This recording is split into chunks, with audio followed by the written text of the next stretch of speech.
Hey, I'm Catherine Ebling. This is Simple Smart Nutrition. This is going to be a longer video, so stay tuned and check out the longer version that I'll post on Facebook. So this is probably not going to be a popular topic, but it definitely needs to be heard.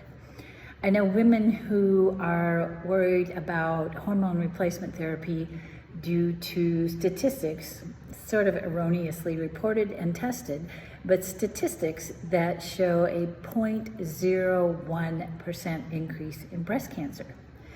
That's enough to be concerned. That's 1 in 1,000. However, if you're worried about breast cancer, this is something that is of primary importance, and that is alcohol. I don't know if you've paid attention to the news lately. There's been some new studies that have come out, but alcohol is extremely dangerous and extremely bad for your health. And that is your health, your brain health, your gut health, your mood, your inflammation, your DNA, and your hormones. And it's super important to talk about. Alcohol is a big cultural and social institution, and so many holidays revolve around alcohol. And I quit drinking, and you really start to notice how many things have to do with alcohol. There's holidays and weddings and birthdays and anniversaries and the Super Bowl and happy hour and every other thing. But the fact is that the global market share of the alcohol industry is around $1.5 trillion. So if you're wondering why this important health information has not been publicized, I suspect it has something to do with that, because that is a big amount of money and they can control the media. It's been found that drinking alcohol can be as dangerous as smoking cigarettes, in like half a pack or so. So here's what happens. When you drink alcohol, it gets transformed or converted into a different substance, and that is acetaldehyde. I think I said that right. Acetaldehyde, sorry. That acetaldehyde is a poisonous toxin. So when you drink more than 1 drink per hour, that poisonous toxin starts to circulate in your blood, and that's where it really starts to do damage to your DNA. It gets into your brain, and it gets into most every other cell in your body. There is really strong evidence to suggest that even mild to moderate alcohol consumption, and that is 1 to 2 drinks a day, can increase your risk drastically of certain types of cancer. And even the World Health Organization has announced it is a carcinogen. Alcohol is one of the most preventable things you can do for cancer, to avoid cancer. And here's the cancers that alcohol increases primarily, and this has been directly associated with this. Breast cancer, number 1.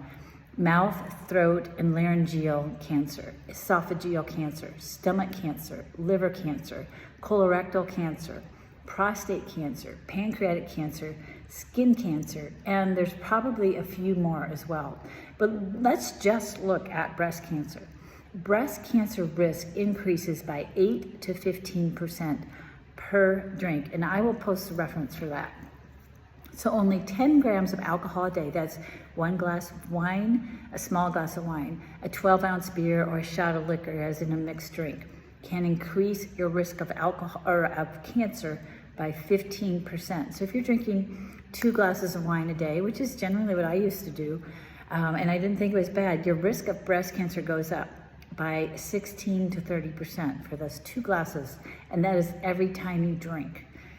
I think that's pretty sobering, don't you? If you're concerned about breast cancer, if you're concerned about any other cancer, or if you think you have a high risk, alcohol is the big thing that you want to avoid. One of the ways alcohol increases that risk is increasing inflammation. Cancer follows inflammation, and alcohol consumption increases inflammatory markers all across the body: C-reactive protein, tumor necrosis factor, and circulating pro-inflammatory cytokines, all which contribute to health problems and cancer. Alcohol also damages the lining of your entire gut and GI tract, which is why you see so many cancers in your whole GI tract that are related to cancer.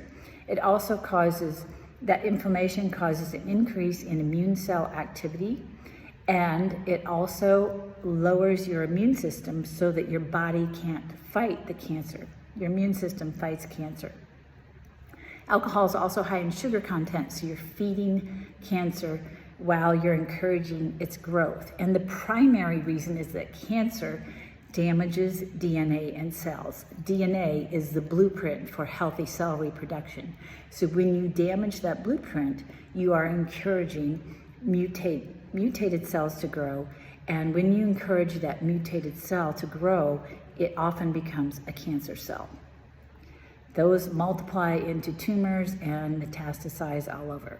Alcohol also hits your brain and causes problems with your mood. And those things are problems with dopamine and serotonin, which can be anxiety and depression. And those things last long after you've stopped drinking. So those things actually change your brain. They change the structure of your brain, and they change the brain chemicals as well. Alcohol shrinks your brain. It actually shrinks the white cell or white matter in your brain.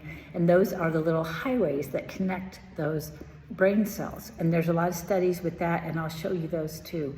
And even younger people, it can affect brain function.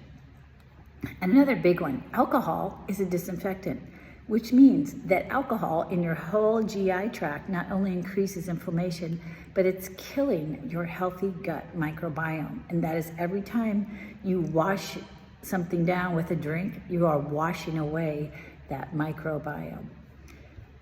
Alcohol also increases estrogen, causing estrogen dominance, and estrogen is a pro-cancerous hormone.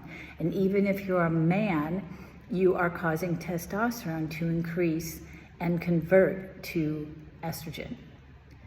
And then, you know, all the other problems with alcohol consumption: weight gain, poor skin texture, bloating, liver disease, pancreatitis, high blood pressure, lack of quality sleep. It really messes up your sleep. And poor moods. And then there's, of course, alcohol addiction and social problems and mental health issues, and even financial issues. I was never a heavy drinker, but I think I'm saving $300 to $500 a month just by not ordering drinks with my food when I go out, or not buying a bottle of wine.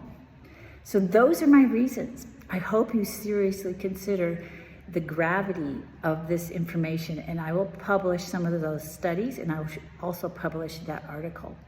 Take care. I love you. This is for your health.